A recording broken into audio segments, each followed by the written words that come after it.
This is Northgate Mall in Seattle. It was built in 1950, and it's one of the first shopping malls in the country.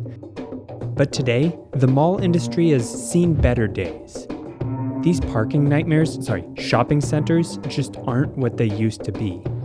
It's the end of an era for American malls. And that's raising the question, what comes next? The answer might lie in the shopping mall's original vision. Believe it or not, the original concept for the American mall was a lot more urbanist than you might expect. Architect Victor Gruen envisioned the shopping mall as kind of a last-ditch effort to bring a little more community to the suburbs. Gruen was from Vienna, Austria, and he loved the classic European town square, a public space where people could live, work, shop, and eat. But when he came to America before World War II, he found the new suburbs didn't really have any places like that. So the shopping mall was born, as a way to inject a bit of urbanism into the heart of the suburbs. Side by side on a normal shopping thoroughfare, these same stores would stretch for nearly a mile. But as part of Southdale's compact town square plan, they're only seconds apart. Gruen's early mall designs had shops, but also cafes, offices, apartments, and civic centers like libraries. A classic public square built for pedestrians. Gruen had hoped to eventually even apply this urbanist vision to cities.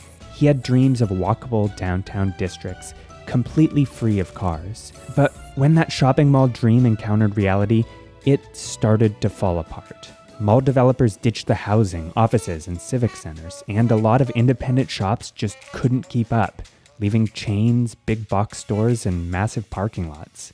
And instead of inspiring downtowns with this vision of urbanism, these watered-down shopping malls just sucked away their customers. In the end, he ended up denouncing the developments he'd built his career on. But as for his original idea, in terms of the vision of what Gruen was after, that vision was a very good vision and one that is coming back. Shopping malls are on the downswing nationwide, and some mall owners see that original urban vision as a lifeline. Today, more than 250 malls have plans to make themselves a little bit more like a town square. So, how do you do it? Let's imagine that you've suddenly acquired a mall. A typical mall is between 50 to 100 acres. A community designed around about a 10-minute walk to the center fits very well on 100 acres. First, establish a street grid that's walkable and bikeable. Then incorporate some kind of public gathering space as an anchor. Maybe that's a community center or a park. Make sure it's zoned for a mix of uses, as shopping malls were originally envisioned. The more uses you can mix in, the better.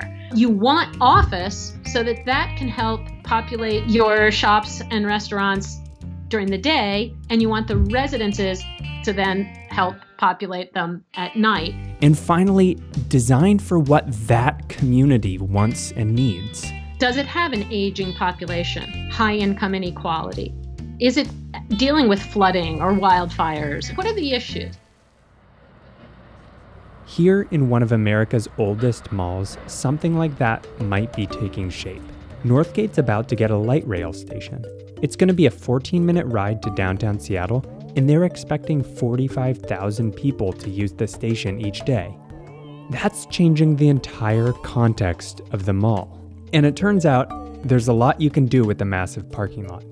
Instead of just adding more stores, Northgate is building housing, offices, a hotel, a walkable street network, and a park. Oh yeah, and also a pro hockey rink.